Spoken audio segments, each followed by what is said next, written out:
ওকে, so আমাদের আজকের যেটা আলোচনার বিষয় সেটা হলো যে গাইডেড মিডিয়া। প্রথমে গাইডেড মিডিয়ার নামগুলো তো লিখে রাখতে পারবে, যে টুইস্টেড পেয়ার কেবল, কোএক্সিয়াল কেবল।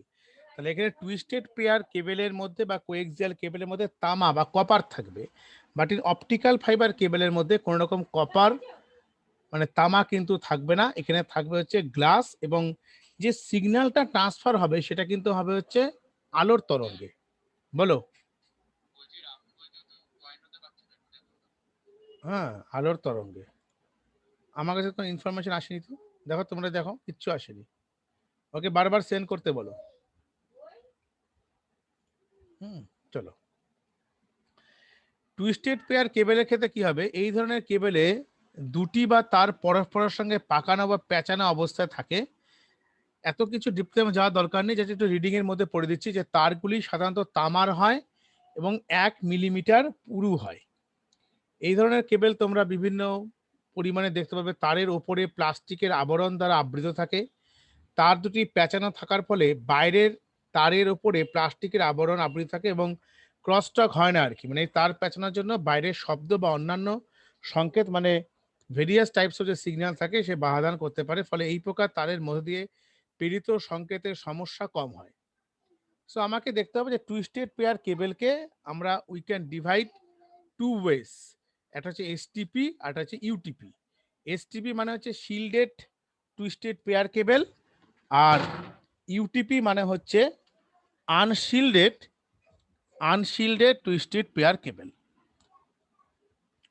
ফুল নেমটা ভালো মতন পড়বে। শিল্ডেড এখানে কেবল তার প্রভাবের মধ্যে শিল্ড থাকে, আর ইউটিপি মানে হচ্ছে আনশিল্ডেড।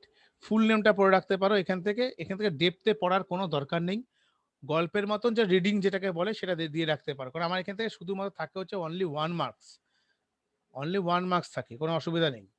কোএক্সিয়াল কেবলের ক্ষেত্রেও তাই, যে কোএক্সিয়াল কেবলটা আমরা সচরাচর সব সময় দেখতে পাই। কোথায় দেখতে পাই? পুরোপুরি দেখতে পাই হচ্ছে আমাদের বাড়িতে যে কেবল টিভি থাকে, সেখানে আমাদের কিন্তু এই কোএক্সিয়াল কেবলটা ইউজ করা হয়। এক্ষেত্রে কেন্দ্রস্থলে তমনীয় তামার তার থাকে, মানে কপার থাকবে, যার মধ্যে বৈদ্যুতিক সংকেত প্রবাহিত হয়, এবং এই তামার তারটির উপর একটি অন্তরক পদার্থ বা অপরিবাহী আস্তরণ। দেখবে যে কোনো ইলেকট্রিকের তার উপরে দেখবে একটা প্লাস্টিক কোডিং থাকে। কারণ কি, তোমার যদি ডাইরেক্ট তুমি কপারটার মধ্যে যদি টাচ করো, তাহলে কিন্তু তোমার ক্ষেত্রে শক লেগে যেতে পারে। ইলেকট্রিসিটি তো সাপ্লাই হচ্ছে, ওই জন্য একটা কোডিং যেহেতু থাকে, সেটাকে বলছে অন্তরক। বাংলায় বলছে অন্তরক, আর ইংরেজিতে বলি যে কোডিং বলি আমরা। বিভিন্ন একটা কোডিং দেওয়া থাকে, বৈদ্যুতিক সংকেত পরিবাহিত হয়। এই তামার তারটির ওপরে একটি অন্তরক পদার্থ অপরিবাহী আস্তরণ থাকে, এবং অপরিবাহী আস্তরণের ওপরে একটি অ্যালুমিনিয়াম বা তামার পাতলা তার জালির আস্তরণ থাকে। তোমাদের যে কোনো বাড়িতে যখন কেবলের অপারেটররা আসে কাজ করতে, ইলেকট্রিকের যখন সাপ্লাইটাকে করে, ইলেকট্রিক্যাল যখন তারটাকে ওরা যখন নিয়ে কাজ করে, তখন দেখতে পাবে এই কেবেলটার খুললেই বুঝতে পারবে যে কিরকম ধরে থাকে। আমাদের অফলাইন ক্লাসগুলো শুরু হোক, আমি জোগাড় করে নিয়ে আসবো, নিয়ে দেখাবো যে কি করে টুইস্টেড পেয়ার কেবেলটা কিরকম হয় দেখতে, এই কেবল দেখতে কিরকম হয়, আমি সব দেখাবো। আর যে 45 পোর্ট, সেটা রিডিং পড়ে নিলে কোনো অসুবিধা নেই। এরপরে হলো optical fibre cable. Optical fibre কেবলটা হচ্ছে এই প্রকার তথ্যের মাধ্যমে সর্বোৎকৃষ্ট এবং সর্বাধিক জনপ্রিয়, মানে সবচেয়ে পপুলার। মানে এখনকার দিনে আমরা যত সাপ্লাই দেখি ইন্টারনেটের বা নেটওয়ার্কিং এর, সব ক্ষেত্রে কিন্তু অপটিক্যাল ফাইবার কেবলই কিন্তু ব্যবহার করা হয়। এই প্রকার কেবল বা পরিবাহী হিসাবে এক ধরনের তন্তু, যাকে ক্ল্যাডিং বলে। ক্ল্যাডিং মানে হচ্ছে যে তারগুলো পুরোপুরি আহ, ভালো না দেখলে তো আমরা বোঝাতে পারছি না, ক্ল্যাডিং থাকছে আর কি। শুধু এখান থেকে একটা জিনিস মনে রাখতে হবে, যে অপটিক্যাল ফাইবার কেবলের মধ্যে যে আমাদের যে সিগন্যালটা যে পরিবাহিত হয়, সেটা কিন্তু পুরোপুরি লাইট ওয়েভ, মানে আলোর তরঙ্গে সিগন্যালটা পরিবাহিত হয়। লাইট ওয়েভ ছাড়া কিন্তু সিগন্যালটা পরিবাহিত হয় না। তাহলে লাইট ওয়েভের ক্ষেত্রে আমরা লিখে রাখতে পারি, যে এখানে লাইট ওয়েভ পরীক্ষায় কোশ্চেন আসে যে কোন কেবিলিং এ আমাদের লাইট ওয়েভ ব্যবহৃত হয়, মানে কোন কেবিলিং সেক্টর, বলবো যে অপটিক্যাল ফাইবার কেবলে। এত ডেপথে যাওয়ার কোনো দরকার নেই। এবার আমরা এগুলো বন্ধ করতে পারি, আর ইনফ্রারেড তরঙ্গ যা যা আছে দেখে নেবে, যে আনগারে মিডিয়ার উদাহরণগুলো কি কি, তাহলেই হবে। এবার আমরা আসবো নেটওয়ার্ক টপোলজি। নেটওয়ার্ক টপোলজির ক্ষেত্রে আমাদের বেসিক্যালি যে নেটওয়ার্ক টপোলজি হয় সেটা হচ্ছে bus topology, ring topology, star topology. Topology কাকে বলে সেটা ডেফিনেশন যদি আমাকে পড়তে হয়, সেক্ষেত্রে পড়বে লোকাল এরিয়া নেটওয়ার্ক বা ল্যান শ্রেণীর অন্তর্গত কম্পিউটার তারের সাহায্যে পরস্পরের সঙ্গে যুক্ত থাকে। ল্যান মানে LAN ল্যান, ল্যান শ্রেণীভুক্ত কম্পিউটারগুলি যে সুনির্দিষ্ট জ্যামিতিক বিন্যাসে কেবেল বা তারের সাহায্যে পরস্পরের সঙ্গে সংযুক্ত থাকে তাকে নেটওয়ার্ক বা টপোলজি বলে। এটা হচ্ছে ডেফিনেশন। মানে বিভিন্ন প্রকারের যে কম্পিউটারগুলোকে আমরা যখন বিভিন্ন ওয়েতে যখন সাজিয়ে রাখি, সেটা হচ্ছে টপোলজি। লেয়ারের প্রধানত ৩ প্রকার টপোলজি হয়, যেমন bus topology, ring topology, star topology. ৩ রকম বেসিক টপোলজি, তাছাড়াও টি টপোলজি, মেশ টপোলজি, এই দুটো আরো আছে। সিলেবাস ভিত্তিক চিন্তা ভাবনা করলে আমাদের এই ৩টে টপোলজি পড়লেই এনাফ, বাস, রিং এবং স্টার। প্রথমে আমাদের কতটুকু পড়তে হবে, কি পড়বো, আবার কিভাবে পড়বো, এবার জানার বিষয়। খাতাতে তো অনেক কিছুই লেখা থাকে, অত কিছু আমার না পড়লেও চলবে।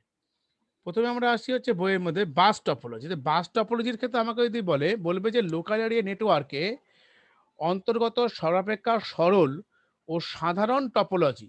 সরল মানে সিম্পল অ্যান্ড জেনারেল। সিম্পল মানে সরল ও সাধারণ টপোলজি হলো বাস টপোলজি। এই টপোলজি একটি লম্বা তারের সঙ্গে কম্পিউটার যুক্ত থাকে। এই তারকে বলা হয় ব্যাকবোন কেবল বা ট্রাঙ্ক কেবল। তাহলে এখানে এক্সামে কোশ্চেন আসতে পারে যে what is trunk cable. Trunk cable কাকে বলবো? ট্রাঙ্ক কেবল বলবো যে লোকাল যে আমাদের বাস টপোলজিতে যে তারের সাহায্যে প্রত্যেকটা কম্পিউটারকে আমরা সংযুক্তিকরণ করি, তাকে আমরা বলি হচ্ছে ট্রাঙ্ক কেবল। চন্দ্রায় যেমন ইংলিশ নোটস দরকার পড়ে, তুমি শুধু লিখে রাখো যে টপোলজি, টপিকটা লিখে রাখো এবং তার সঙ্গে সঙ্গে যে যে টপিকগুলো বলছি সেটা মনে করে লিখবে, যেমন ট্রাঙ্ক কেবল এই জিনিসটা লিখবে আর কি।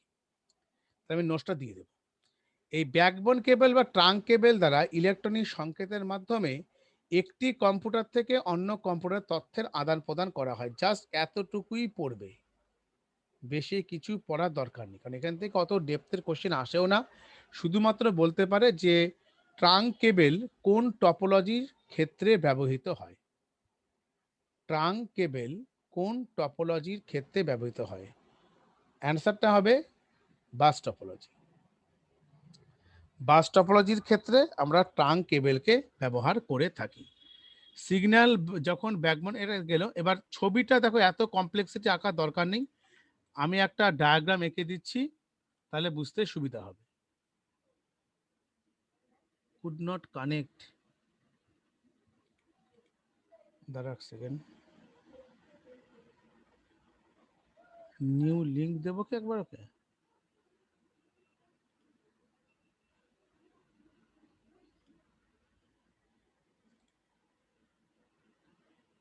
পাসওয়ার্ড দিয়ে জয়েন করতে বলে নাকি? এই তো এসছে,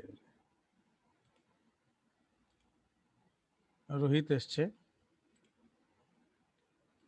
রাহুলকে একটু মেসেজ করে জানিয়ে দিতে হবে, আমি বলে দিচ্ছি রাহুলকে। রোহিত,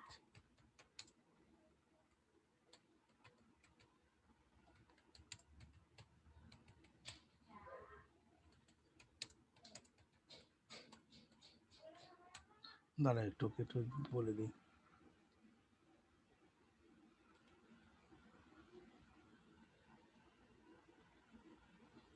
ওকে না, এই পাসওয়ার্ডটা দিয়ে দিব, এনআরডি হাইফেন পিএনওএফ হাইফেন এফপিএইচ।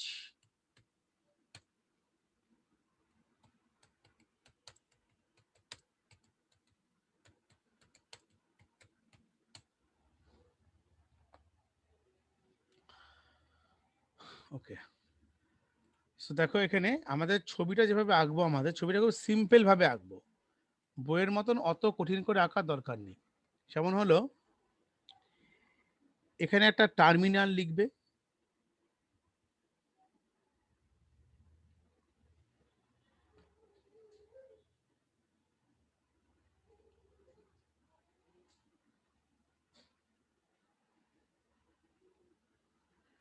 হ্যাঁ, টার্মিনালটা হলো টার্মিনাল বা টার্মিনেটর করো, টার্মিনেটর করা আছে না, terminator not terminal.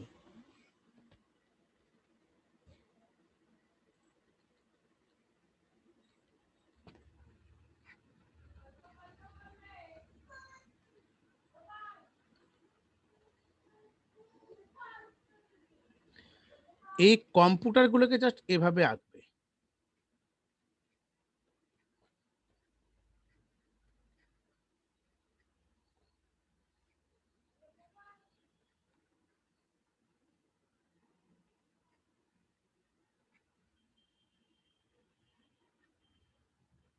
Just in this way, এভাবে আঁকো। Is a bus topology.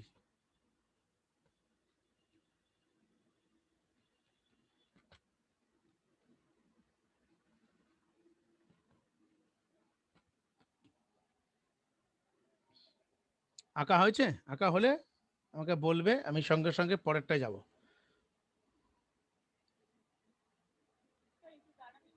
ওকে ওকে।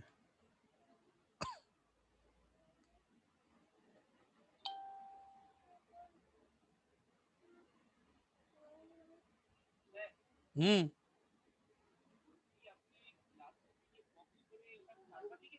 হ্যাঁ সার্ভার।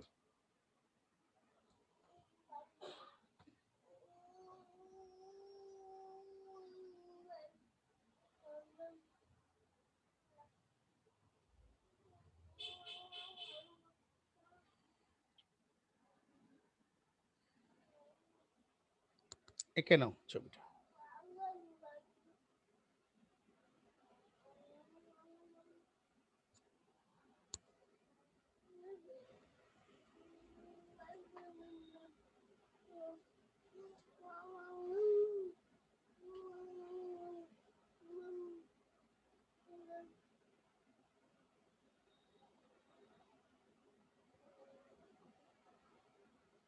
হয়েছে আঁকা?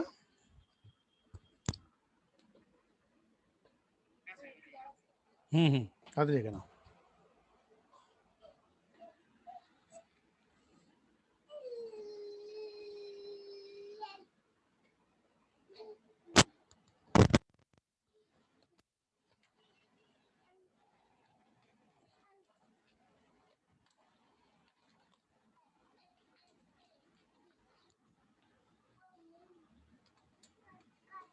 চলো পরেরটা আসছি, স্ক্রিনশট নিয়ে নাও নাহলে। এবার এই বাস টপোলজির ক্ষেত্রে সবচেয়ে ইম্পর্টেন্ট টার্ম যেটা, সেটা এখানে লিখে রাখবে। 1 নাম্বার লিখে রাখো ট্রাঙ্ক কেবল।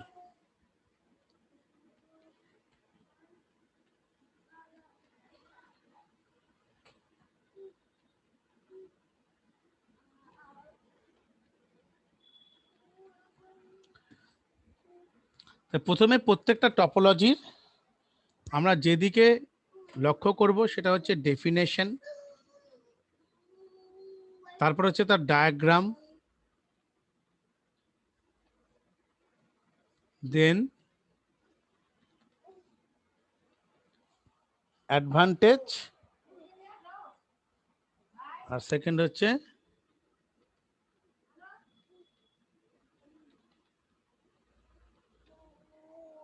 অ্যাডভান্টেজ আছে ডিসঅ্যাডভান্টেজ।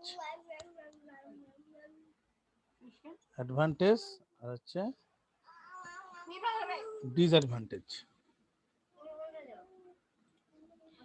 এবার দেখো বাস টপোলজির সুবিধেটা কি? এই টপোলজিতে কেবেলের দৈর্ঘ্য যথেষ্ট ছোট হয়, ফলে নেটওয়ার্কের গঠনে খরচ কম হয়। তাহলে আমি বলতে পারি যে কস্ট এফেক্টিভ, তার চার্জেসটা কম। আর এই টপোলজি যথেষ্ট সরল গঠনযুক্ত। প্রয়োজন অনুসারে আমরা কানেক্টরের সাহায্যে একটি কেবেলের সঙ্গে অন্য একটি কেবেল জুড়ে বড় করা যায়, ফলে প্রয়োজনে অধিক সংখ্যক কম্পিউটার এই নেটওয়ার্কে যুক্ত থাকে। জাস্ট 1 নাম্বার পয়েন্ট আর 2 নাম্বার পয়েন্টটাই পড়বে অ্যাডভান্টেজ। আর ডিসঅ্যাডভান্টেজটা কি জিনিস? এই টপোলজিতে সহজ সরল হলেও এর ত্রুটি নির্ধারণ করা খুবই কঠিন। এক্ষেত্রে প্রতিটি নোটকে আলাদাভাবে পরীক্ষা করা হয়। ত্রুটি নির্ধারণ মানে হচ্ছে ফল্ট টলারেন্স। ফল টলারেন্সের ক্ষেত্রে আমাদের ওইটা করতে হবে আর কি। এই টপোলজিতে সরল এই ধরনের ত্রুটি নির্ধারণ করা খুবই কঠিন, এক্ষেত্রে প্রতিটি নোটকে আলাদাভাবে পরীক্ষা করা হয়। আর এই টপোলজির প্রধান অসুবিধা হলো ব্যাকবোন কেবল বা ট্রাঙ্ক কেবল খারাপ হলে সমগ্র নেটওয়ার্ক অবস্থাটি বিকল হয়ে পড়ে। তার মানেটা হলো, এই যে আমি পিকচারটা এঁকেছিলাম, এই পিকচারের ক্ষেত্রে যদি আমার দেখায় এটাকে আমি ট্রাঙ্ক কেবল যদি বলি, ছবির ক্ষেত্রে এটাও জুড়ে দেবে, এটাকে আমরা বলি হচ্ছে ট্রাঙ্ক কেবল।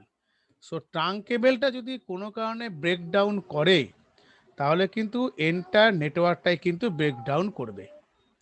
এই টপোলজি যথেষ্ট ছোট হয় এবং এই ক্ষেত্রে এই টপোলজির প্রধান অসুবিধা হলো যে ব্যাকবোন কেবল বা ট্রাঙ্ক কেবল খারাপ হলে সমস্ত নেটওয়ার্ক ব্যবস্থাটি বিকল হয়ে পড়ে। এটা গেল তোমার বাস টপোলজির ক্ষেত্রে। এবার আমরা কি করব, রিং টপোলজি।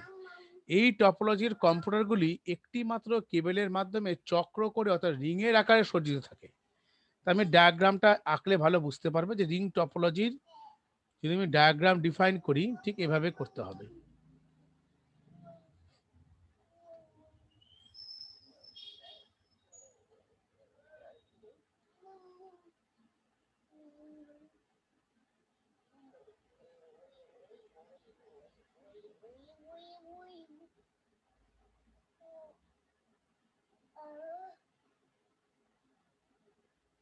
ঠিক এভাবে আঁকবে, জাস্ট লাইক এ গার্ল্যান্ড, মালার মতন।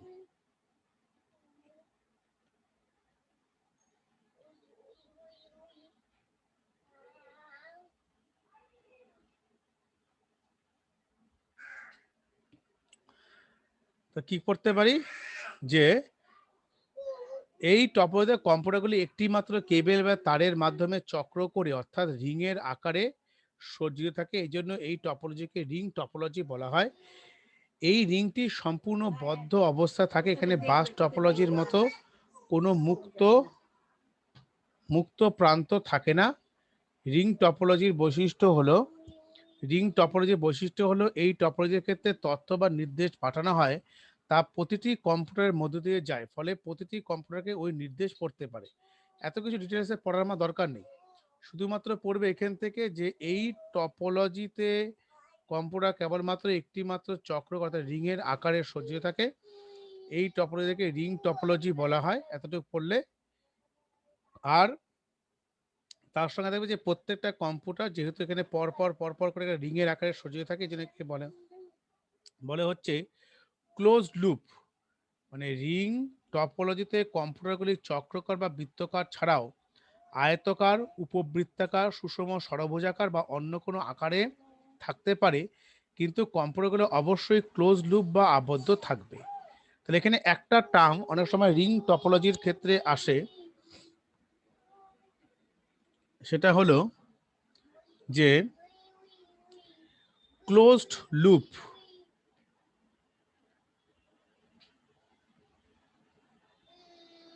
এই যে টার্মটা আছে, দিস টার্ম কোন টপোলজির সঙ্গে সম্পর্কযুক্ত, মানে কোন দিস টার্ম রিলেটেড টু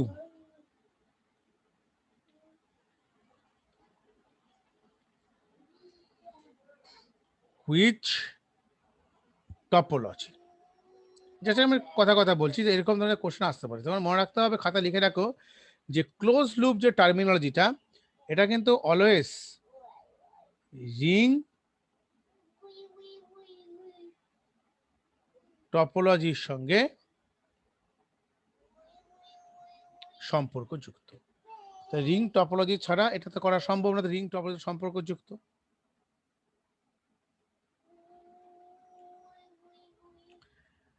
আর এখানে আরেকটা যেটা থাকে এফডিডিআই, ফাইবার ডিস্ট্রিবিউটেড ডেটা ইন্টারফেস, এই টার্মটা খাতায় লিখে রাখো। এফডিডিআইটা কার সঙ্গে আমার সম্পর্কযুক্ত, FDDI fibre distributed data interface, ring টপোলজির সম্পর্কযুক্ত। শুধু এখানে একটা আমি সার্ভার রেখে দিচ্ছি, তোমাদের সুবিধা হবে।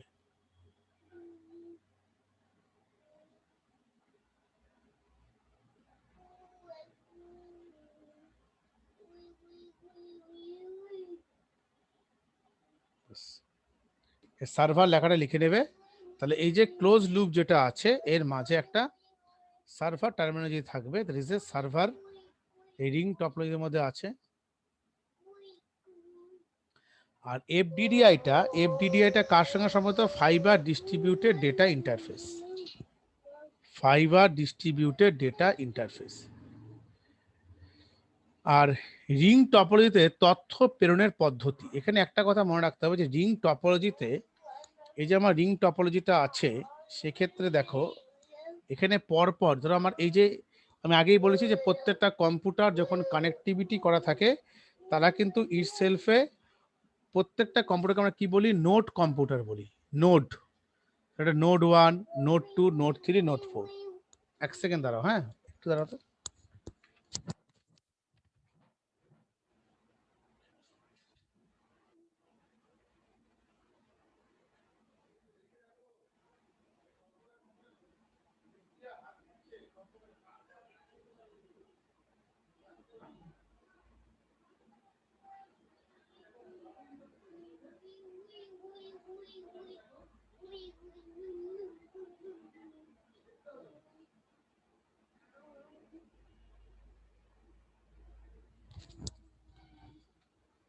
তাহলে এখানে আমার কি হচ্ছে, এই টপোলজির ক্ষেত্রে যে ইচ অ্যান্ড এভরি কম্পিউটারস, প্রত্যেকটা কম্পিউটার যখন পরপর কানেক্টিভিটি করা থাকে তাদের মধ্যে থেকে ইনফরমেশনগুলো পাসিং হয় কিন্তু টোকেনের মাধ্যমে। ইনফরমেশন অলওয়েজ পাসিং টোকেন, মানে ধরো এখান থেকে একটা ইনফরমেশন যখন এই কম্পিউটারে যাবে, অ্যাজ পার একটা টোকেন থাকবে। টোকেন হচ্ছে ইটসেলফ এ ইনফরমেশন। রিং টপোলজিতে ইনফরমেশন পাসিং এর প্রসেসটাই হচ্ছে token passing. This is called as a token.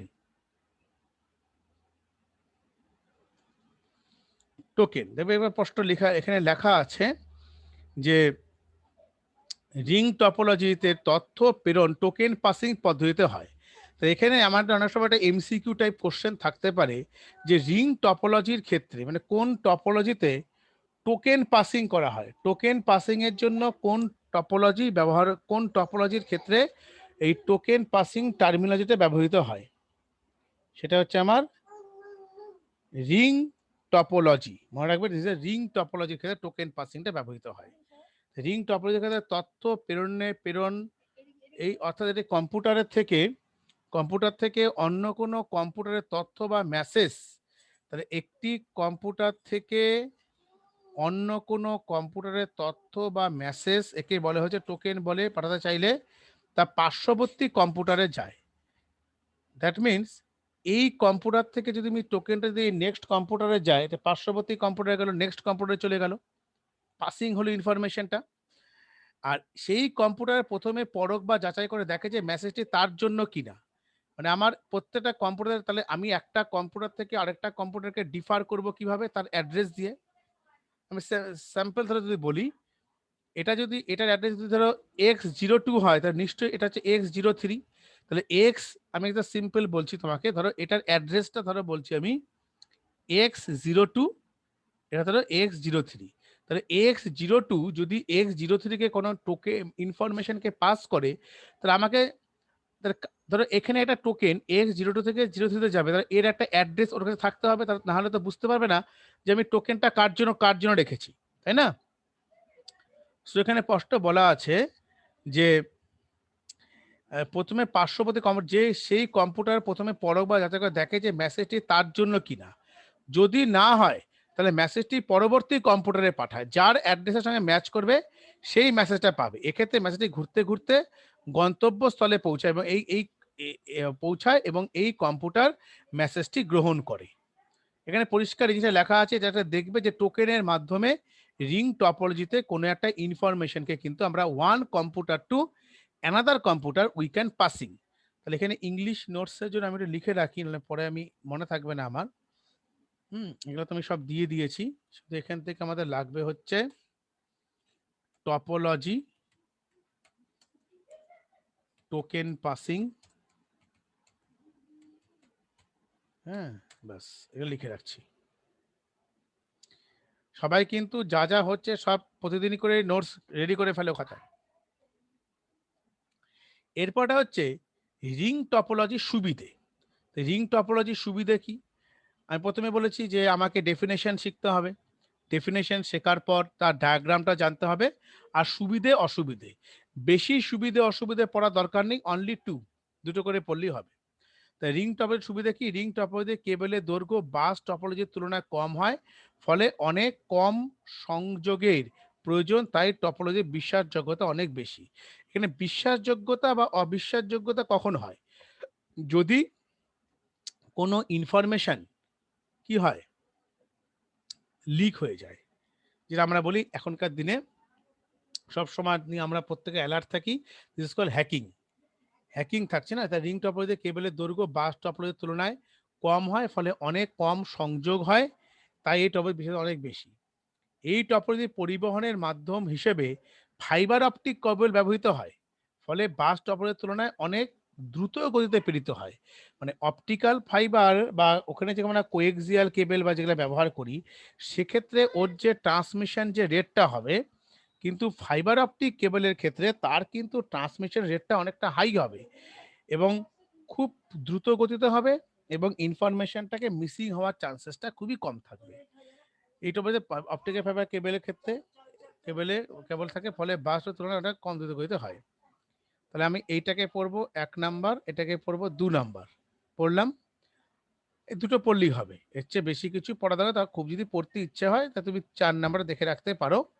তোমাকে লিখতে হবে কিন্তু অনলি ওয়ান, একটাই লিখতে হবে। তার কারণ হচ্ছে আমাদের এক্সামে একটাই থাকবে, এটা এসিকিউ টাইপের কোশ্চেন থাকে। শুভজিৎ বুঝতে পারছো তো? এসিকিউ থাকবে কিন্তু, যেটা লিখবে একদম খাতায় ওভাবে লিখে রেখে দাও, এখন থেকে রেডি করে রাখো একদম, ঠিক আছে?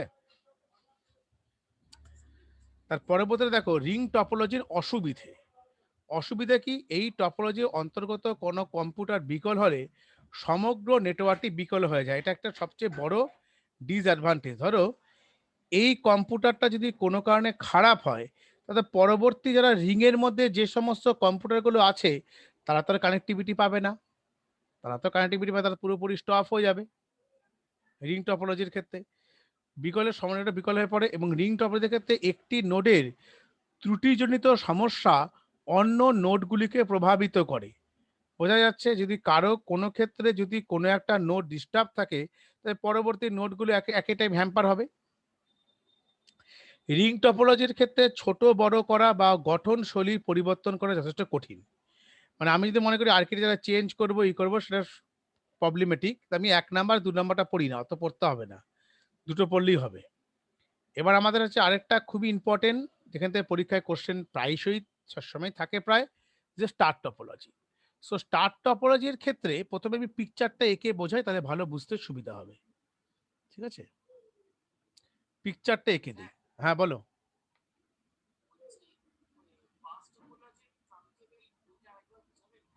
কোনটা বলো বাবা? বাস টপোলজি ট্রাঙ্ক কেবেলটা? হ্যাঁ অবশ্যই বোঝাবো, কেন বোঝাবো না, দাঁড়াও আমি বলছি। দেখবে বাস টপোলজিতে, এটা তো রিং টপোলজি গেলে তো, আমি বাসের থেকে তোমাকে বুঝিয়ে দিচ্ছি ভালো মতো। এই দেখো,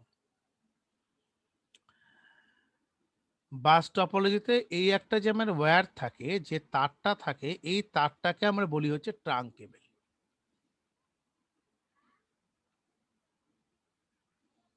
আর এই ট্রাঙ্ক কেবেলের মধ্যে প্রত্যেকটা কম্পিউটার কি থাকে? কানেক্টেড থাকে।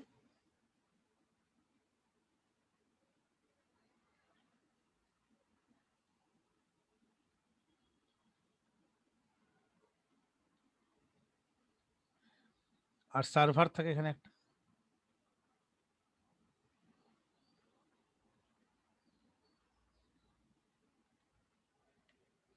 তাহলে এই যে কেবেলগুলো আছে, দেখো এই যে আমার কেবেলের মধ্যে, এটাকে বলা হচ্ছে টার্মিনেটর।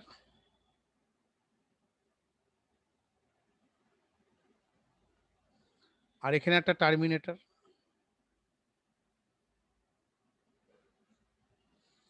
এই যে কেবেলগুলো, এবার তোমার এটা হচ্ছে মেন কেবেল। মানে আমার যতগুলো কম্পিউটার থাকবে বাস টপোলজিতে, সবগুলো কিন্তু একটা কেবেলের উপর নির্ভরশীল। এই একটা মাত্র কেবল, এই যে যে কেবেলটা মেন, যে কেবেলটা থাকে বাস টপোলজিতে, এই কেবেলটাকে বলছে হচ্ছে ট্রাঙ্ক কেবল। বুঝতে পারলে ট্রাঙ্ক কেবল কোনটাকে বলছে, কিভাবে কাজ করছে কাজটা? হুম, আচ্ছা এবার আমরা আসি স্টার টপোলজি। হ্যাঁ, স্টারের ক্ষেত্রে একটা সেন্ট্রালাইজড হাব কম্পিউটার থাকে, হাব, এবং যতগুলো কম্পিউটার আছে তারা কিন্তু এই অ্যাজ পার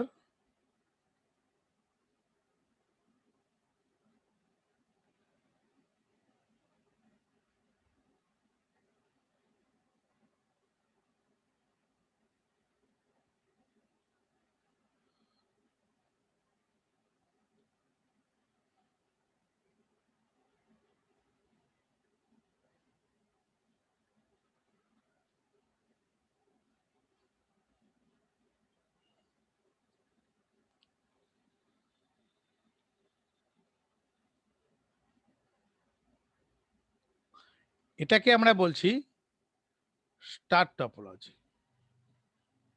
আর এরা পোর্টগুলো আছে, এই পোর্টের মধ্যে আমার each and every computers are connected, প্রত্যেকটা পোর্টের মধ্যে। তাহলে স্টার টপোলজির ক্ষেত্রে কি হচ্ছে, একটা সেন্ট্রাল কম্পিউটার থাকবে, দিস কম্পিউটার, এই সেন্ট্রাল কম্পিউটারকে আমরা বলবো হাব কম্পিউটার, এবং হাবের সঙ্গে each and every computers are connected. তা যখনই এর নেটওয়ার্কের মধ্যে বা নেটের মধ্যে যখন কোনো কম্পিউটার কানেক্টেড থাকে তখন তাকে আমরা কি বলি, node computer. This computer is called as a node computer, মনে থাকবে। এই স্টার টপোলজির ক্ষেত্রে আমাদের এটা থাকবে স্টার টপোলজি, তাহলে এটা প্রত্যেকটা নোড কম্পিউটার থাকবে পরপর করে, সেন্ট্রাল কম্পিউটারের উপর নির্ভরশীল। তাহলে আমরা কি বলতে পারি যে এই প্রকার টপোলজির কেন্দ্রীয় কম্পিউটার থাকে, মানে কেন্দ্রীয় কম্পিউটার হচ্ছে যে একদম মধ্যবর্তী যে computer, central computer, this called as a কেন্দ্রীয় কম্পিউটার, যাকে নেটওয়ার্ক টপোলজির পরিভাষায় হাব বলা হয়। অন্যান্য কম্পিউটারগুলি এই কেন্দ্রীয় কম্পিউটারের সঙ্গে যুক্ত থেকে তথ্য আদান প্রদান করে, এদেরকে নোড বলে। তবে যারা এই কম্পিউটারের সঙ্গে জাস্ট এস্টাবলিশমেন্ট মানে কানেক্টিভিটি তৈরি করে বসে আছে, তারা কি করে, তথ্যের আদান প্রদান করে, ওয়ান টু অ্যানাদার এভাবে চলতে থাকে। এটাকেই বলছে হচ্ছে কেন্দ্রীয় কম্পিউটার নোড বলে। এবং কেন্দ্রীয় কম্পিউটারের সঙ্গে এই নেটওয়ার্কে যুক্ত অন্যান্য কম্পিউটারগুলো তারের মতন জ্যামিতিক বিন্যাসে যুক্ত থাকে। তাই এই টপোলজিটাকে আমরা কি টপোলজি বলি, স্টার টপোলজি বলি। একদম এটা পুরোটাই পড়তে হবে। আর ডায়াগ্রাম কিন্তু আমি যেটা এঁকে দিয়েছি এটাই আঁকবে, এক্সট্রা কোন ডায়াগ্রাম আঁকা দরকার নেই, এটা আঁকবে। স্টার তথ্য পদ্ধতি, এই পদ্ধতি এগুলো পড়া না পড়লেও চলবে, কোনো অসুবিধা নেই, আসবে না। ছবি এটা দেওয়া দরকার নেই, ছবি যেটা আমি দিয়েছি সেটাই দেবে। আর স্টার টপোলজির সুবিধে কি, সুবিধে স্টার টপোলজিতে নেটওয়ার্কের সঙ্গে যুক্ত কোনো কম্পিউটার খারাপ হয়ে গেলে সেটিকে সহজেই নেটওয়ার্ক থেকে বিচ্ছিন্ন করা যায়। এই জন্য নেটওয়ার্কের ওপর বিশাল কোনো প্রভাব পড়ে না।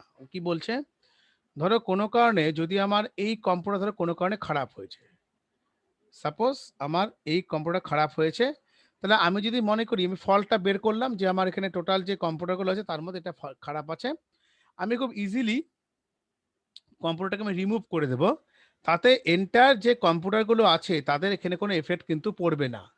কিন্তু রিং টপোলজির ক্ষেত্রে যদি কোনো একটা কম্পিউটার খারাপ হয়ে যায় তাহলে কিন্তু এন্টার নেটওয়ার্কের উপরে কিন্তু তার কিন্তু এফেক্ট পড়বেই। যেখান থেকে কম্পিউটারটা খারাপ হবে সেখান থেকে পরবর্তী ক্ষেত্রে কানেক্টিভিটি কিন্তু মিসম্যাচ করবে, তাই না? সো এটা কিন্তু প্রবলেম হবে।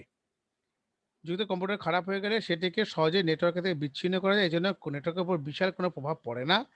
এবং স্টার টপোলজিতে নেটওয়ার্কের ব্যবহৃত কোনো কেবল নষ্ট হয়ে গেলে সেটিকে সহজেই পরিবর্তন করা যায় এবং একই নেটওয়ার্কের বিভিন্ন ধরনের কেবল ব্যবহার করা যায়। তুমি যদি মনে করো যে এখানে যেহেতু অনেকগুলো নোট কম্পিউটার যুক্ত করা আছে, আমি ধরো এখানে কোয়েক্সিয়াল ফাইবার কেবল দিলাম, এখানে টুইস্টেড পেয়ার দিলাম, আমার মনে হলো এটা আমার খুব ফাস্টেস্ট কমিউনিকেশন দরকার, আমি অপটিক্যাল ফাইবার কেবল দিলাম। তাহলে আমি কেবলটাকে খুব নতুন কোনো কেবলকে যুক্তও করতে পারবো, নতুন কোনো কেবলকে আমি রিমুভও করতে পারবো, এতে কোনো আমার সমস্যার হওয়ার কথা নয়। 1 নাম্বার 2 নাম্বার অতি অবশ্যই পড়বে, আর দরকার নেই দুটো কম্পিউটার। আর এটা হচ্ছে সবচেয়ে বড় অসুবিধা, বুঝতেই পারছি যে আমার যদি বিগ প্রবলেম কি, যদি কোনো কারণে সেন্ট্রাল কম্পিউটার মানে এই কম্পিউটারটা যদি কোনো কারণে ব্রেকডাউন করে বা খারাপ হয়ে যায় তাহলে কিন্তু এন্টার নেটওয়ার্কটা কিন্তু ফল্ট হয়ে যাবে। তাহলে সেন্টার কম্পিউটারকে কোনো সময় ডিস্টার্ব হতে দেওয়া যাবে না। সেজন্য এখানে বলা আছে যে স্টার টপোলজিতে প্রধান অসুবিধা হলো এটি সম্পূর্ণভাবে কেন্দ্রীয় কম্পিউটার বা হাবের উপর নির্ভরশীল। কেন্দ্রীয় কম্পিউটার বা হাবটি খারাপ হয়ে গেলে সমগ্র নেটওয়ার্ক ব্যবস্থাটি বিকল হয়ে পড়ে। তো এটা সবচেয়ে বড় ডিসঅ্যাডভান্টেজ। আমাকে যদি পরীক্ষার সময় একটি মাত্র ডিসঅ্যাডভান্টেজ লিখতে পারে তো এটাই লিখবে যে স্টার টপোলজির প্রধান অসুবিধা হলো এটি সম্পূর্ণরূপে কেন্দ্রীয় কম্পিউটার বা হাবের উপর নির্ভরশীল। কেন্দ্রীয় কম্পিউটার বা হাব খারাপ হয়ে গেলে সমগ্র নেটওয়ার্ক ব্যবস্থায় বিকল হয়ে পড়ে।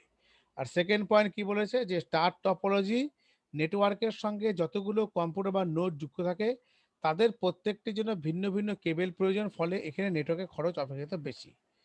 সেটা আমি আমার মতন প্রয়োজন ব্যবহার করবো, তাই এই দুটো পয়েন্ট পড়তে পারো, কিন্তু আমার এখানে করতে হবে যে কোনো একটা, কারণ আমার এখানে শুধু এই কোশ্চেনগুলো থাকবে যে এসে কিউতে, অর্থাৎ আমি একটা পয়েন্টই ভালো মতন পড়বো, আমার নেক্সট পয়েন্টগুলো না পড়লেও চলবে। এবার নেক্সট আমরা আসছি হচ্ছে হাবের ক্ষেত্রে। হাব কাকে বলে? হাবের তোমার ডেফিনেশন কি? হাব হচ্ছে স্টার টপোলজিতে অনেকগুলো কম্পিউটার কেবলের মাধ্যমে যে কেন্দ্রীয় ডিভাইস বা যন্ত্রের সঙ্গে সরাসরি যুক্ত থাকে তাকে হাব বলে। অনেকগুলো কম্পিউটার কেবলের মাধ্যমে যে কেন্দ্রীয় ডিভাইস বা যন্ত্রের সঙ্গে সরাসরি যুক্ত থাকে তাকে হাব বলে। এবং এই হাবের পোর্টের সঙ্গে এভাবে হয়, হয় 4টে, 8, 16 বা 24 পর্যন্ত হতে পারে। একটি হাবে যতগুলি পোর্ট থাকে হাব তার সঙ্গে ঠিক কতগুলি কম্পিউটার যুক্ত করা যায় সেগুলি ইউটিপি। ইউটিপি মানে হচ্ছে এখানে unshielded twisted pair cable. UTP, UTP কেবলের সর্বোচ্চ দৈর্ঘ্য 100 মিটারের হাবের সঙ্গে যুক্ত থাকে। এক সেকেন্ড তারা ফোন রিসিভ করে নিই। হ্যালো, হ্যাঁ বলছি।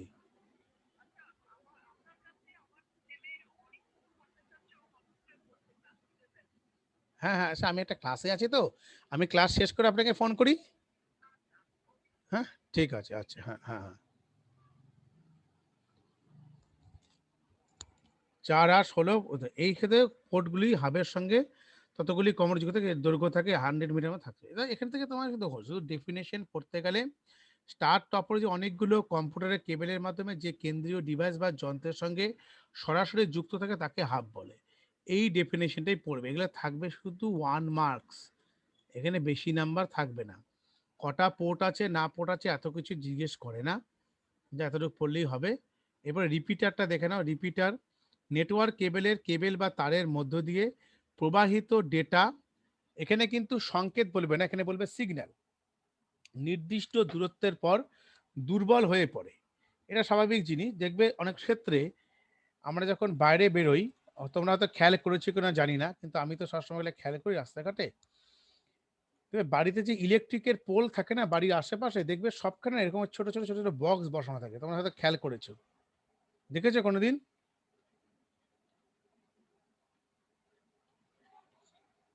ল্যাম্প পোস্টে থাকে, দেখেছো কি ল্যাম্প পোস্টে? কোনোদিন জানার ইচ্ছে যে এগুলো কি, রেড লাইট জ্বলে, কোনোদিন জানতো? দেখেছি, কিন্তু আমরা কেউ জানি না এগুলা কি জিনিস, তাই তো? আম, অভিষেক দেখেছো এরকম? এগুলা হচ্ছে অ্যাকচুয়ালি রিপিটার। রিপিটার গুলোর কাজ হচ্ছে একটা নির্দিষ্ট সিগন্যাল যখন ট্রাভেল হয় না, এই অনেকটা কনসেপ্ট হচ্ছে, দেখবে রাস্তার আশেপাশে না ট্রান্সফরমার বসানো থাকে, ট্রান্সফরমার সিএসসি থেকে বসানো থাকে। ট্রান্সফরমার না থাকলে আমরা কিন্তু ইলেকট্রিকের ভোল্টেজ ঠিকঠাক পেতাম না। তো সে কারণেই একটা সিগন্যাল ধরো যদি এরকম করে যখন ট্রান্সফার হয় না, যে এই যে ট্রান্সফার হচ্ছে, এই সিগন্যালটা ধরো এরকম যাচ্ছে, আবার ধরো যে দেখো একটা কমা কিন্তু শুরু হয়েছে না,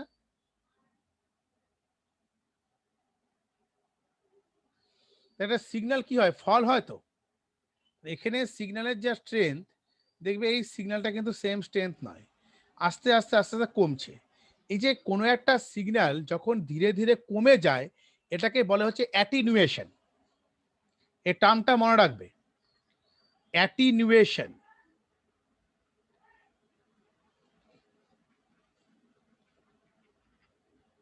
when a signal is stop, মানে জাস্ট ফল যখন করে, একটা নির্দিষ্ট টাইমিং এর মধ্যে যাওয়ার পর একটি সিগন্যাল কি করে আস্তে আস্তে তার সিগন্যাল স্ট্রেংথটা কমে যায়। এই যে স্ট্রেংথটা কমে যাওয়া, এটাকে বলে হচ্ছে অ্যাটিনুয়েশন।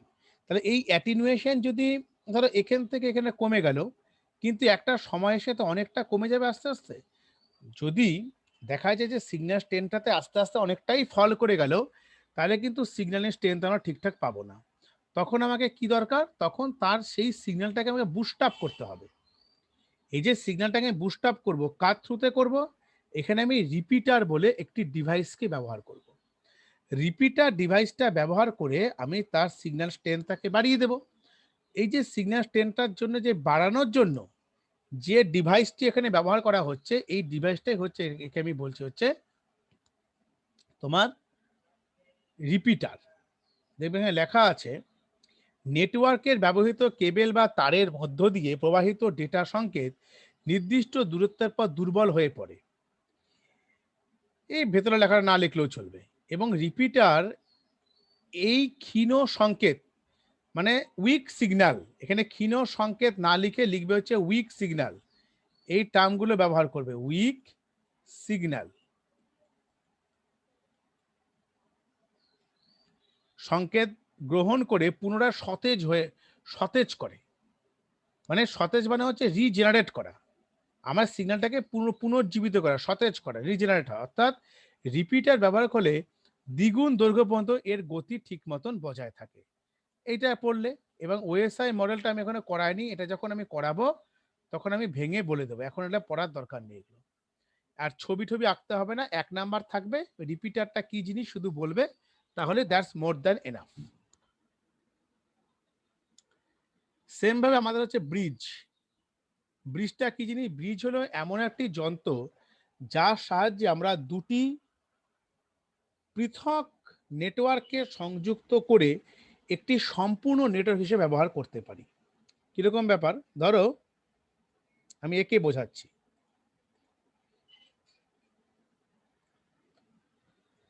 ধরো এখানে একটা আমার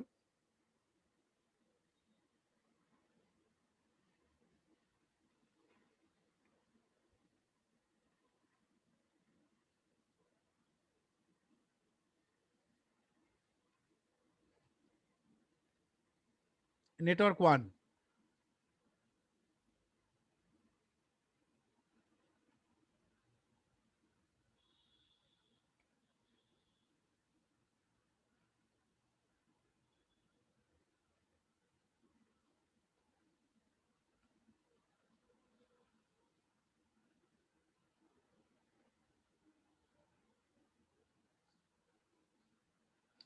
দুটো ডিফারেন্ট টাইপের নেটওয়ার্ক।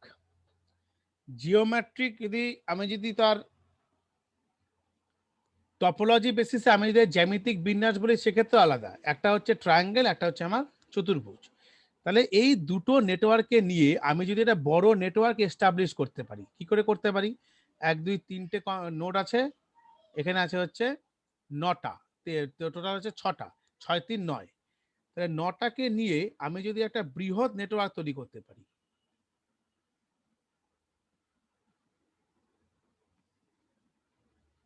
রেখে নেবে, হ্যাঁ।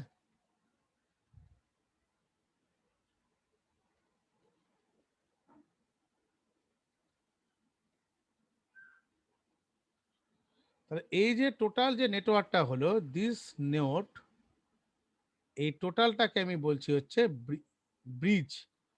ব্রিজ ডিভাইসটা কি করবে, এই নেটওয়ার্কগুলোর মধ্যে কানেক্টিভিটি কিন্তু আমার এস্টাবলিশমেন্ট করে দেবে অ্যাজ পার রিকোয়ারমেন্ট। এটাকে বলছি হচ্ছে ব্রিজ, যে ডিভাইসটার সাহায্যে কাজটা করি। তাহলে নেটওয়ার্ক 1 এবং নেটওয়ার্ক 2, দুটো নেটওয়ার্ককে নিয়ে আমি মার্জ আপ করে একটা নেটওয়ার্ক তৈরি করলাম। যদি আঁকতে যদি সময় লাগে স্ক্রিনশট তুলে রাখতে পারো, পরবর্তী সময় খাতায় বসে ক্লাস শেষ হওয়ার পর ঠান্ডা মাথায় লিখে দেবে। আমি আসছি একটা একটা করে। কি বলবে? ব্রিজ হলো এমন একটি যন্ত্র যার সাহায্যে আমরা দুটো পৃথক নেটওয়ার্ককে, এখানে দুটো যে বলছে তা কিন্তু নয়, মোর দ্যান টু হতে পারে, যুক্ত হয়ে একটি সম্পূর্ণ নেটওয়ার্ক হিসেবে ব্যবহার করতে পারি। আবার একটি বড় নেটওয়ার্কে ছোট ছোট নেটওয়ার্কে ভাগ করার কাজেও ব্রিজ ব্যবহার করা হয়। হিউজ একটা বড় নেটওয়ার্ক আছে, সেটাকে আমি ডিফারেন্ট ডিফারেন্ট পার্টে ধরে ভাগ করে দেবো, সেক্ষেত্রে ব্যবহার করা যায়। রিপিটার যেমন ডেটাকে কোন দিকে প্রেরিত হবে তা নিয়ন্ত্রণ করতে পারে। এটা কিছু জানা দরকার নেই, জাস্ট এতটুকু লিখলেই হবে। করে এই ছবিটাকে সঙ্গে সঙ্গে প্যারালালি এঁকে রাখবে, তাহলে আর কোনো অসুবিধা হবে না। এখানে যা লিখে দেবে নিচে, পিকচারটা কমপ্লিট করার পর এখানে লিখবে যে ডায়াগ্রাম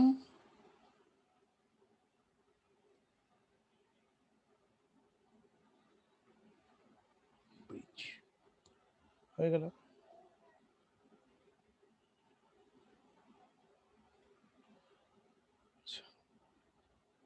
এগুলো আমি পরে ওএসএ মানে পরে বলবো। এবার যে সুইচ, সুইচটা কি জিনিস?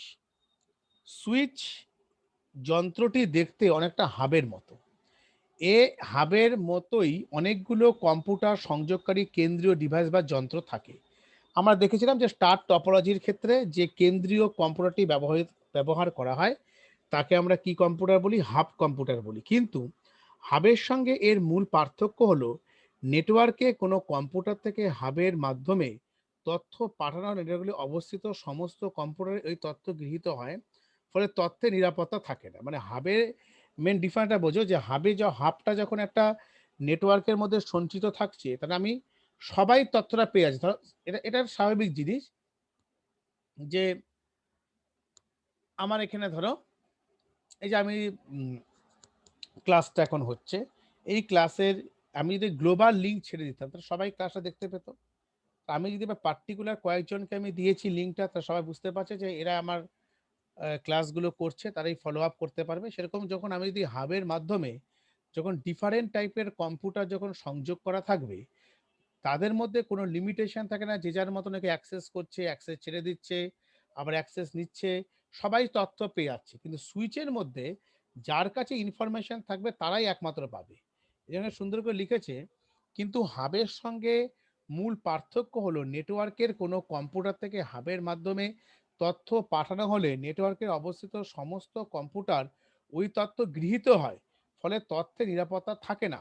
কিন্তু সুইচের মাধ্যমে তথ্য পাঠালে প্রেরক, প্রেরক মানে হচ্ছে সেন্ডার, কম্পিউটার থেকে একমাত্র গ্রাহক কম্পিউটারেই তথ্যটি যায়, ফলে তথ্যের গোপনীয়তা বজায় থাকে। মানে যারা পার্টিকুলারলি যারা থাকবে গ্রাহক, তারাই একমাত্র কম্পিউটার পাবে। তাহলে এখান থেকে আমাদের তো এই জিনিসটা পড়তে হবে, তার সঙ্গে হাবের সঙ্গে সুইচের মূল পার্থক্যটা শুধু মনে রেখে খাতায় লিখে রাখবে।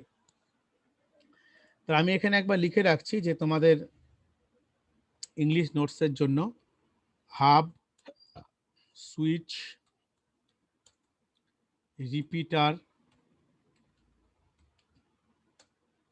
হাব, সুইচ, রিপিটার, এটা কি ছিল বলো?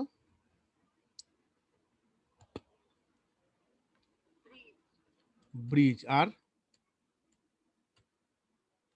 আগে ছিল না মনে, না?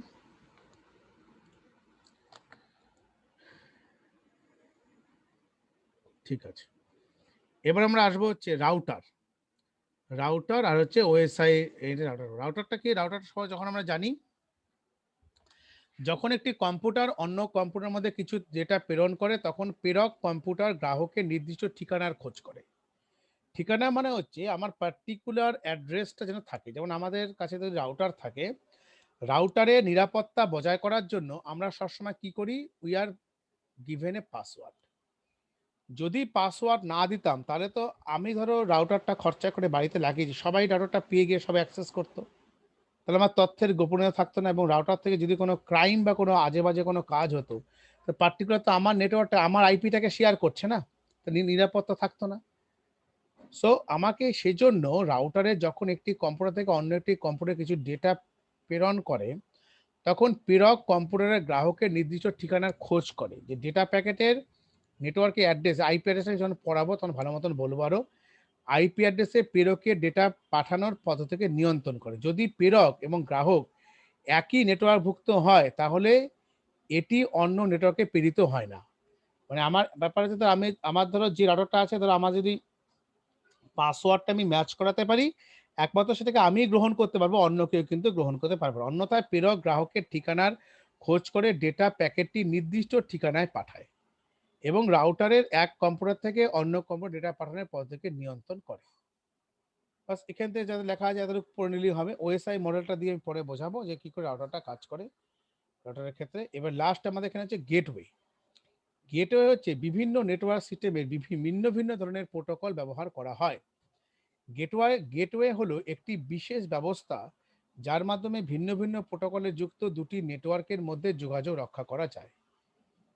এবং গেটওয়ে একটি প্রোটোকল মেনে তৈরি হয় এবং ডেটাকে অন্য নেটওয়ার্কে পাঠাবার জন্য এই নেটওয়ার্কে প্রোটোকল উপযোগী রূপে রূপান্তরিত করা হয়। মানে আমার একটা নেটওয়ার্কের থেকে আরেকটা নেটওয়ার্কের ডেটাকে আমি ট্রান্সফার যখন করব, তার জন্য আমার গেটওয়েটা কিন্তু সবচেয়ে বেশি প্রয়োজনীয়। এবং গেটওয়ে হলো একটি যন্ত্র বা বীজ বা ডেটা উভয়ের কাজ খুব সহজভাবে করতে পারে। এটা এতটুকু করো। ওএসআই মডেলের পরে যখন পড়বো তখন আমরা এগুলো বুঝিয়ে দেবো, তাহলেই হবে। আচ্ছা, এবার ল্যান প্রোটোকল আছে। ল্যান প্রোটোকলের ক্ষেত্রে ল্যান তো আমরা সবাই জানি, যেটা আমরা বলি যে লোকাল এরিয়া নেটওয়ার্ক।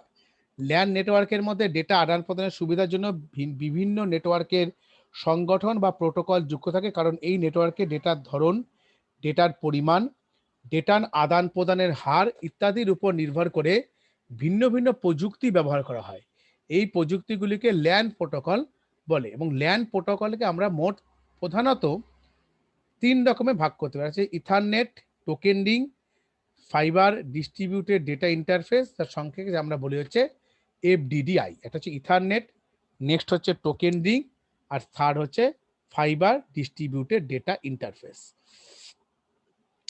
দেখবে আমরা এই টার্মটার সঙ্গে খুব ফ্যামিলিয়ার। দেখবে বলে না অনেক সময় যে ইথারনেট কেবল। আমাদের যে রাউটার থাকে সেই রাউটারের সঙ্গে আমাদের যে ওয়েনিউ থাকে, ওয়েনিউর সঙ্গে রাউটারে কানেক্টিভিটি করার সঙ্গে একটা কেবল থাকে, ওই কেবলটাকে আমরা বলেছি ইথারনেট কেবল। এবং এই ইথারনেট কেবলের ক্ষেত্রে ইথারনেট নেটওয়ার্কের সর্বাপেক্ষা জনপ্রিয় নেটওয়ার্ক প্রোটোকলটি হলো ইথারনেট। জেরক্স কোম্পানি গবেষণায় ইন্টারনেট প্রযুক্তি নিয়ে গবেষণা শুরু করেন। অবশেষে পোলো অল্টো রিসার্চ সেন্টার এবং 1976-এ মূল, এবার এত জানার দরকার, এগুলো পরীক্ষা আসেও না, এটা একটা থিওরিটিক্যাল ব্যাপার দিয়েছে, মনে রাখতে হয়। আইটিপিলির নামে পরিচিত হয়েছে, এটা একটু দরকার। আইটিপিলি হচ্ছে এটা সংস্থা। এই সংস্থা যেমন আমার থাকে না, বিভিন্ন ধরনের সংস্থা থাকে, প্রাইভেট একটা সংস্থা, এটা একটা পুরো নামটা একটু পড়াটা জানাটা দরকার। আইটিপিলি এটা ফুল নেম আছে। আইটিপিলি ফুল নেমটা আমি তোমাদেরকে দিচ্ছি, নেটে আমরা পেয়ে যাবো আইটিপিলি।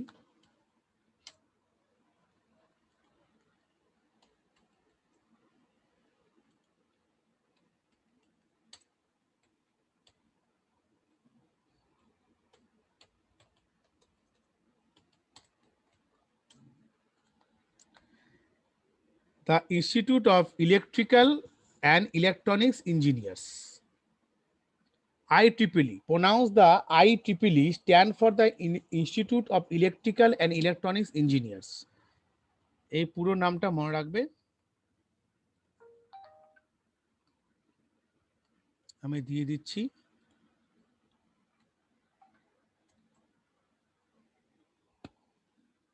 ঠিক আছে, অনেকে ক্লাসে নেই আজকে, এখনো আমাদের নেটওয়ার্ক প্রবলেম নাকি বুঝতে পারছি না, কারা কারা নেই দেখি। নেটওয়ার্ক ইস্যু হতে পারে মেবি। ঠিক আছে, নেটওয়ার্কে থাকছে যখন রেকর্ডিং তো পেয়ে যাবে। আর এখান থেকে ইথারনেটে ডেটা আদান প্রদানের পদ্ধতি, এই ফুল নেমটা কিন্তু এক্সামে বহুবার এসছে এবং আসবেও আবার। Career sense multiple access with collision detection is a very very important. বড় প্রশ্ন, যা থটটা পড়ে রাখো তাহলেই হবে আর কি। সিএসএমএস সিটি ইথারনেট পদ্ধতি ডেটা আদান প্রদান করে। ইথারনেটে বাস টপোলজি ব্যবহার করা হয়। সমস্ত কম্পিউটার একসঙ্গে ডেটা পাঠালে ডেটাগুলির সাথে সংঘর্ষ হতে পারে। যেমন এই সংঘর্ষ ব্যাপারটা আমি ভেঙে বলি। সাপোজ ধরো যদি আমাদের কলকাতা রাস্তায় কোনো ট্রাফিক না থাকে, সাপোজ এই মুহূর্তে ধরো দেখা গেল পার্ক সার্কাস 7 পয়েন্ট বা 5 মাথা শ্যামবাজারে কোনো ট্রাফিক নেই, তাহলে কি হবে? কোনো পুলিশও নেই, কেউ কন্ট্রোল করছে না, সবাই খুলে আছে, কি হবে? এটা বড়সড় অ্যাক্সিডেন্ট হয়ে যাবে, সব মোড় থেকে লোক আসতে থাকবে। কোনো রকম যদি রেস্ট্রিক্ট না করি, তাহলে এখানে আমার মূল ব্যাপারটা হচ্ছে যে আমার সংঘর্ষ মানে কলিশন হবে। সমস্ত কম্পিউটার যদি একসঙ্গে ডেটা পাঠালে ডেটাগুলির মধ্যে কলিশন মানে সংঘর্ষ হতে পারে। তাই যদি কোনো কম্পিউটার ডেটা পাঠাতে চায়, তবে এনআইসি এর গ্রাহক নেটওয়ার্কে বাসকে পরীক্ষা করে দেখে, অর্থাৎ কলিশন ডিটেকশন। সেই সময় বাসের অন্য কোনো সংকেত আদান প্রদান হচ্ছে কিনা। যদি অন্য কোনো সংকেত মানে সিগন্যাল যায়, তবে নেটওয়ার্কের সমস্ত কম্পিউটার ডেটা না পাঠানোর জন্য নির্দেশ পাঠায়। মানে মূল ব্যাপারটা হচ্ছে যখন একদম ট্রাফিক যেভাবে আমরা কন্ট্রোল করি, সেম থিং যে আমার নেটওয়ার্ক থাকবে এবং নেটওয়ার্কের মধ্যে যখন আমার ডেটাটা ট্রান্সফার হবে, ট্রান্সফার হওয়ার সময় যদি দেখে যে রুটটা বিজি নেই, সেই রুটটা দিয়ে ডেটা ট্রান্সফার হবে, অন্য রুটটা তখন বন্ধ থাকবে। একটা সাইড কমপ্লিট হয়ে যাওয়ার পর আরেকটা অন্য কোনো সাইডের থেকে ডেটা ট্রান্সফার করতে হবে। মানে সেই সময়ে অন্য কোনো সংকেত আদান প্রদান হচ্ছে কিনা, যদি কোনো অন্য কোনো সংকেত যায়, তবে নেটওয়ার্কের সমস্ত কম্পিউটারকে ডেটা না পাঠানোর নির্দেশ পাঠায়। যদি কোনো সংকেত না থাকে তবে ডেটা পাঠানো শুরু করে। এবার ইথারনেটের সিএসএমএ-সিডি পদ্ধতিতে একসঙ্গে একাধিক কম্পিউটারকে কেরিয়ার সেন্স, কেরিয়ার মানে যে এখানে বহন করছে, কেরিয়ার সেন্স করে কলিশন ডিটেকশন করতে পারে। কলিশনটা হতে পারে সেটাকে প্রথমে ডিটেক্ট করতে হবে। আমি যদি কলিশন ডিটেক্ট নাই করতে পারি, সাপোজ কোনো রাস্তাতে বেশি গাড়ি চলে, সেখানে আমি নিশ্চয়ই ট্রাফিক সিগন্যালটাকে তৈরি করতে হবে। সো আমাকে প্রথমে দেখতে হবে কোথায় কলিশন হতে পারে, ডিটেকশন করতে পারে বলে সেই পদ্ধতিকে career sense multiple access with collision detection এই কথাটাকে বলা হয়। মনে থাকবে, career sense multiple access with collision detection. প্রথমে আমরা কি করব, কলকাতা থেকে বৃষ্টি বৃষ্টি হচ্ছে কি এখন? ওয়েদার খারাপ? হুম, সেটা হতে পারে। কি মানে ঝোড়ো বৃষ্টি হচ্ছে কি?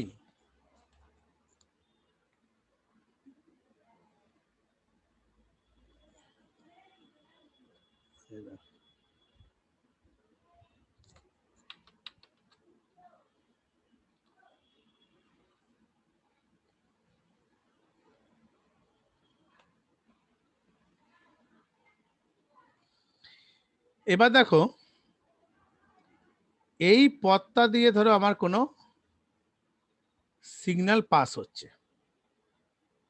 এবার এটা এটা হয়ে যাবে ভায়া, এটা জাংশন আছে, মেন জাংশন। এবার যদি এখান থেকেও যদি সিগন্যাল পরপর এসে যায়, তাহলে এখানে কি হবে? কলিশন তৈরি হবে। এটাকে অ্যাভয়েড কি করে করা যায়?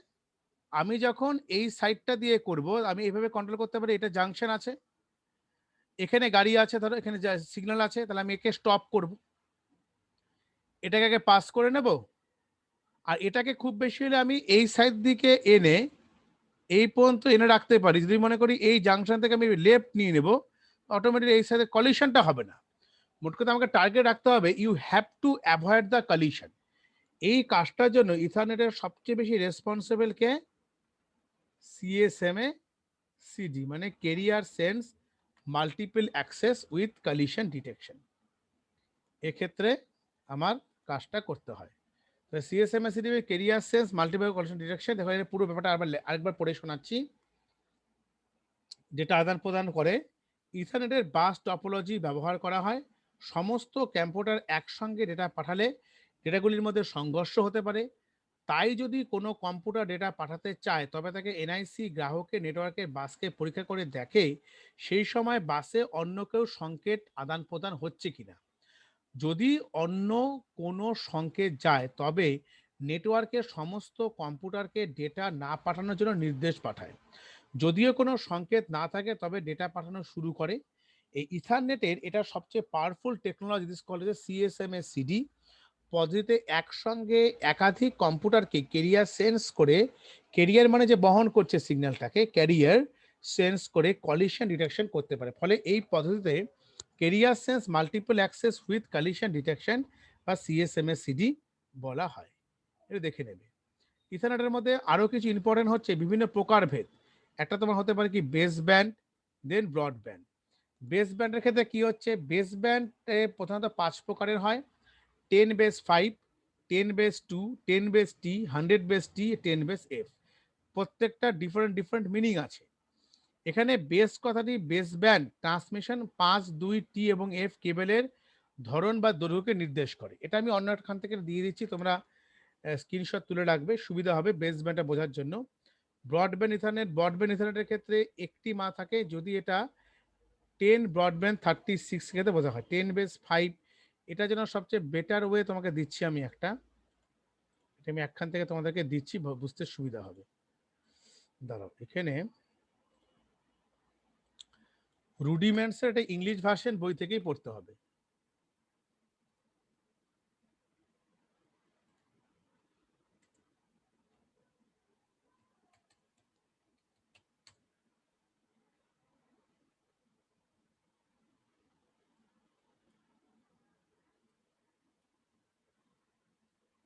কারণ 10 বেস টি বা 10 বেস 5টা ভালো লেখা নেই।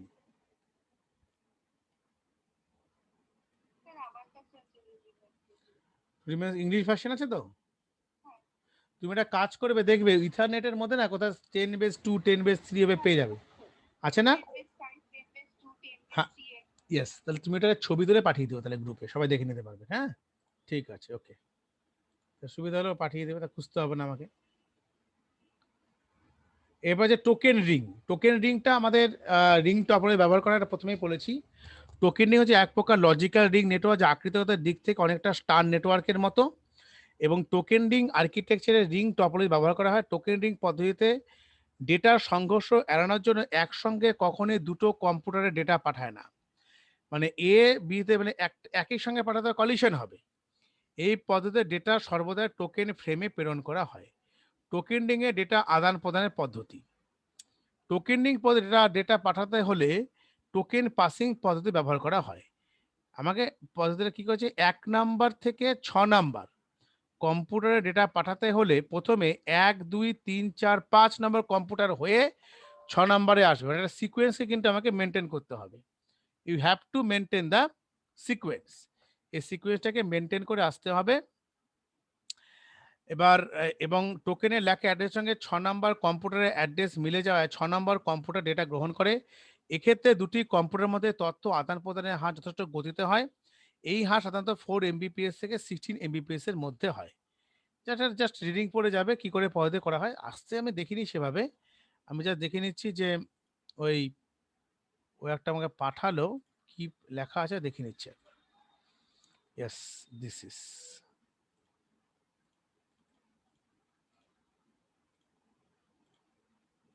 10 বেস 5।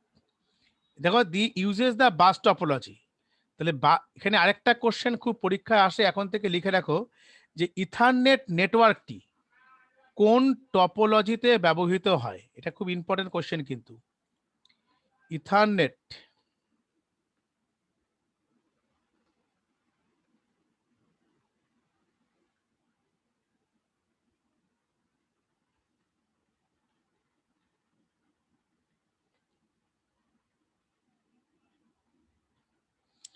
ইথারনেট টপোলজি না,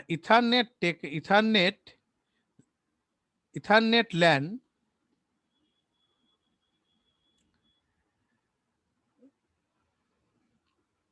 কোন, বাংলায় লিখছি, হ্যাঁ, কোন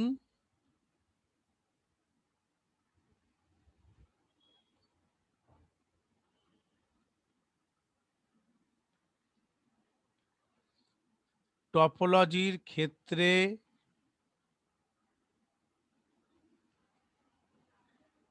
ব্যবহৃত হয়। তো ইথারনেট ল্যান কোন টপোলজির ক্ষেত্রে ব্যবহৃত হয়, এটা অ্যান্সারটা হবে হচ্ছে bus topology. Is very very important. MCQ type কোশ্চেনে কিন্তু এই ধরনের কোশ্চেন দিয়ে দেবে, তখন কিন্তু অ্যান্সার করতে হবে। হ্যাঁ,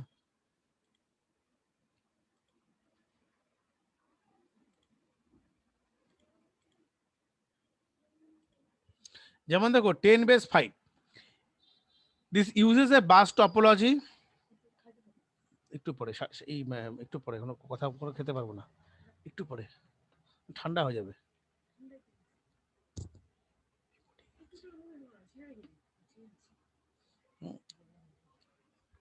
তাহলে 10^5 কি বলছে, this uses A bus topology of LAN and transmit data and 10 Mbps। 10 মানে হচ্ছে এখানে 10 Mbps এ রান করে।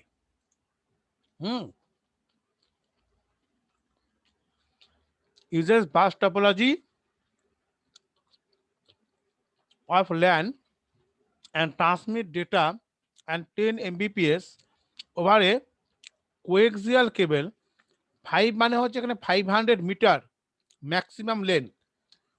The schema uses a baseband transmission technology।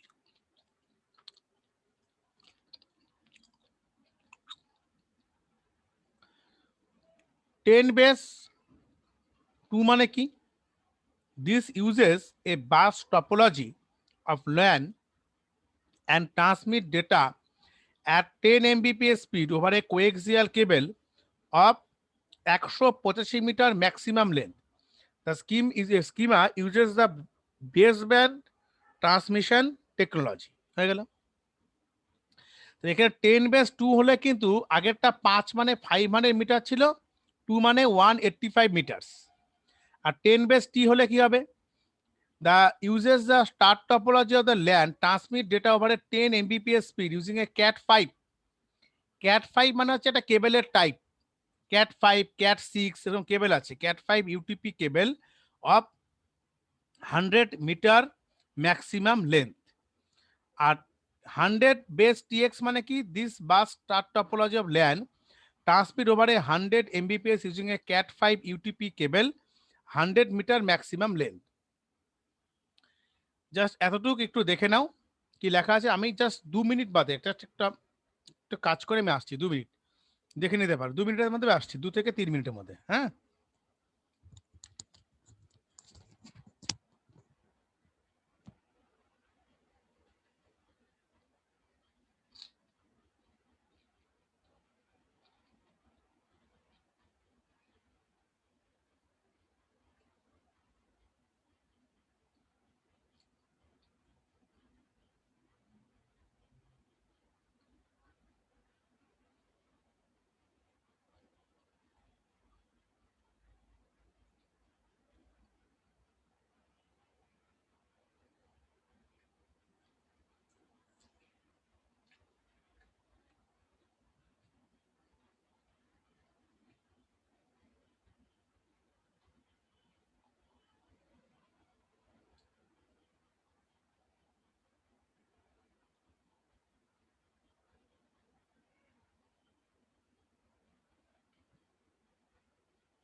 এবার দেখো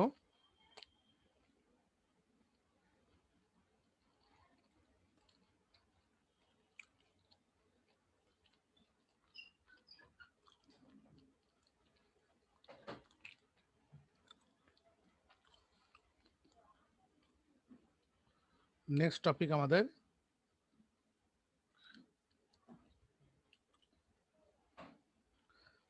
ইথারনেটের সুবিধা।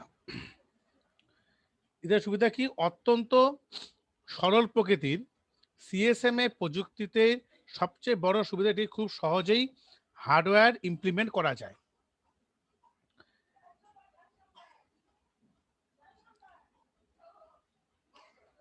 এক নাম্বারটা পড়ো আর এখান থেকে 3 নাম্বারটা পড়ো। হাব রিপিটার সুইচ ব্যবহার করা হয় না।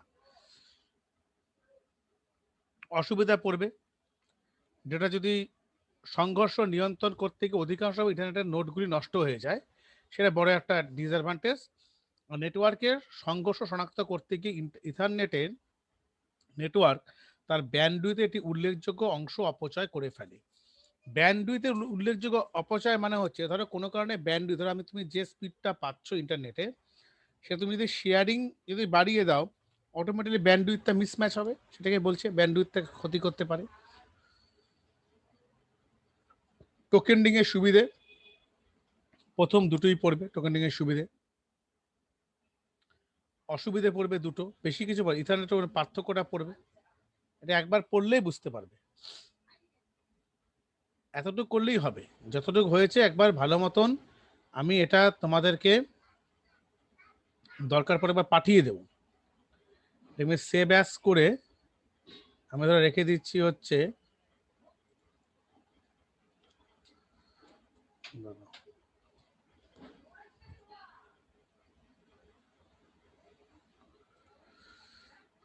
ঠিক আছে, এখান থেকে পাঠালেও হবে, অসুবিধা নেই।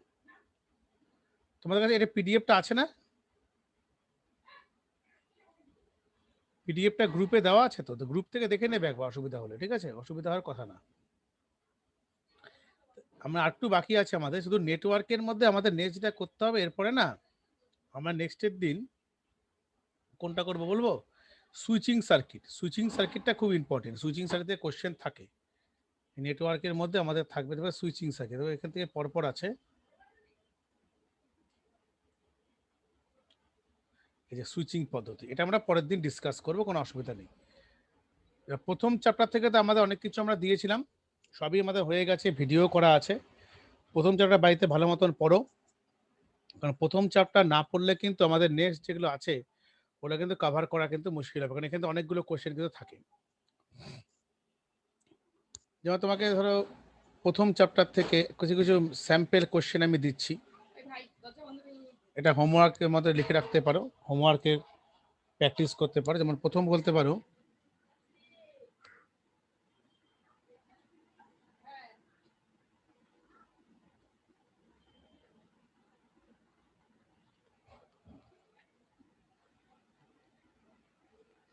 ইউজিং নর গেট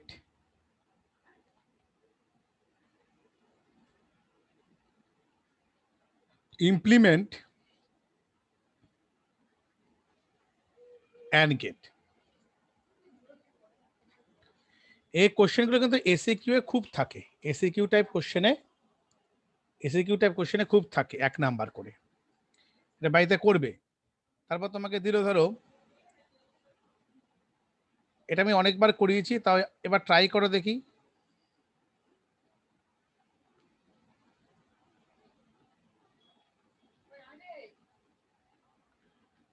এফ এর মান কত হবে বলো, কে বলবে?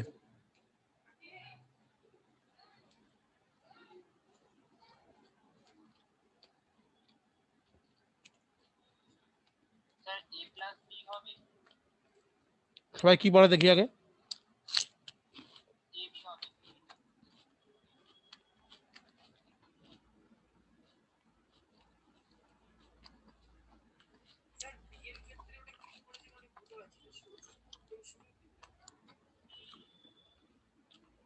নর্মাল দাগ আছে একটা, বলো। হুম, না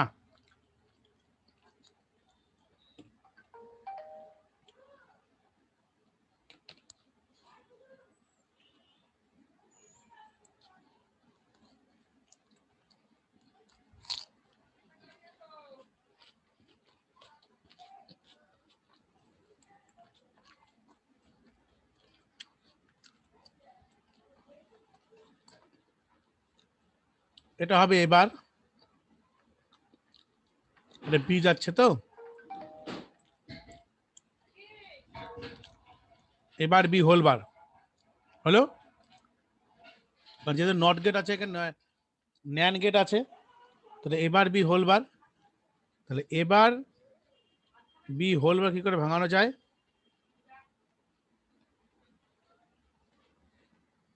এ প্লাস বি বার, তাই তো? তাহলে এটাকে আমি কি লিখতে পারি, এ প্লাস বি বার।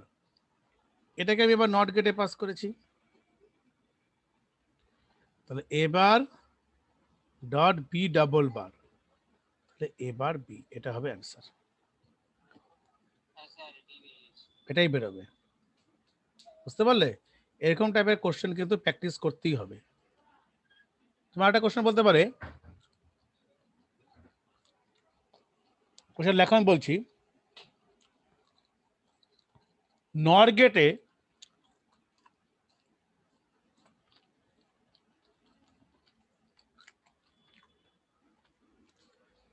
দুটি ইনপুট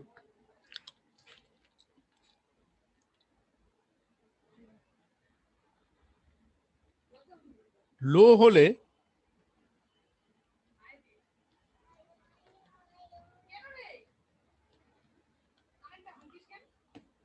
আউটপুট কি হবে? নর গেটে দুটি ইনপুট লো হলে আউটপুট কি হবে? আচ্ছা, আর কে কে কি আনসার করছে দেখি?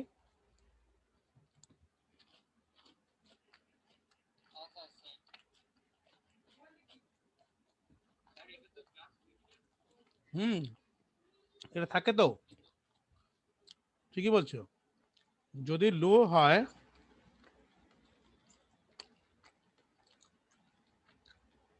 হাই হবে, একদম ঠিক।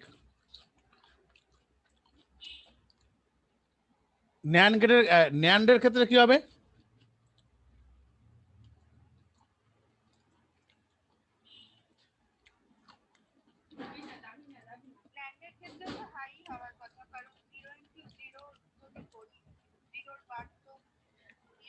একদম ঠিক। ন্যান্ড গেটের ক্ষেত্রে কি হবে? হাই হবে। লো হলে যদি ইনপুট দুটো লো হয়, লো মানে জিরো, জিরো জিরো হলে আমার যদি জিরো হয়, সেক্ষেত্রে আমার একটা লো একটা হাই, একটা লো একটা হাই যদি হয় আমার, আর দুটো যদি লো হয়, সাপোজ দুটোই লো আছে, একই হাই হবে, তাই হবে। ন্যান্ড গেটের এগুলা 11 যেগুলো ছিল, 11 একই জিনিস আছে, 11 জিনিসগুলো পড়তে হবে। পরের দিন বরঞ্চ একটা কাজ করবো আমরা, এই কম্বিনেশনাল সার্কিটের উপরে না একটা ছোট্ট করে 10 নাম্বারে কিছু লিখতে দেবো দরকার, তাহলে পড়াটা রিভিশন হবে না। এই কম্বিনেশন লজিক সার্কিট, যার মধ্যে half adder, full adder, half subtractor আছে, এগুলা বাড়িতে ভালো মতো প্র্যাকটিস করে নেবে। আমি তার একটা জিনিস করতে দিচ্ছি, করে দেখি কুইক।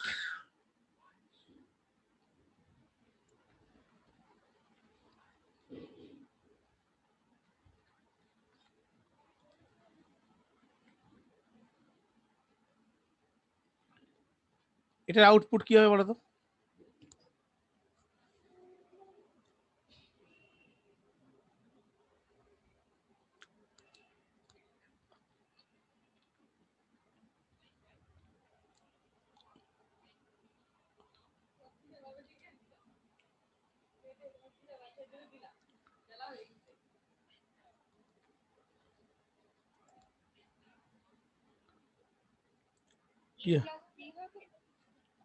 দেখি, এটা এ বার, এটা বি বার, এবার বি বার, তাই তো?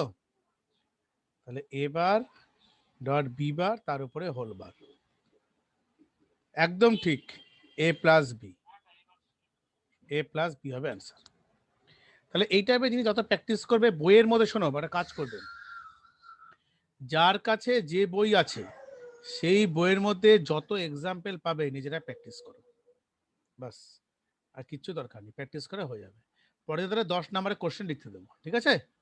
ওকে, এই ক্লাসটা শেষ করে দিচ্ছি আমি, আর এটা টোটাল ক্লাসের রেকর্ডিংটা আমি দিয়ে দেবো এখন, আর কিছুক্ষণ পরে পাঠিয়ে দেবো গ্রুপে, ঠিক আছে? ওকে, হ্যাঁ বলো।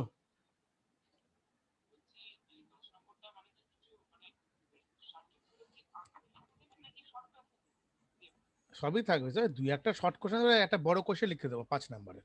হুম, ঠিক আছে, ওকে।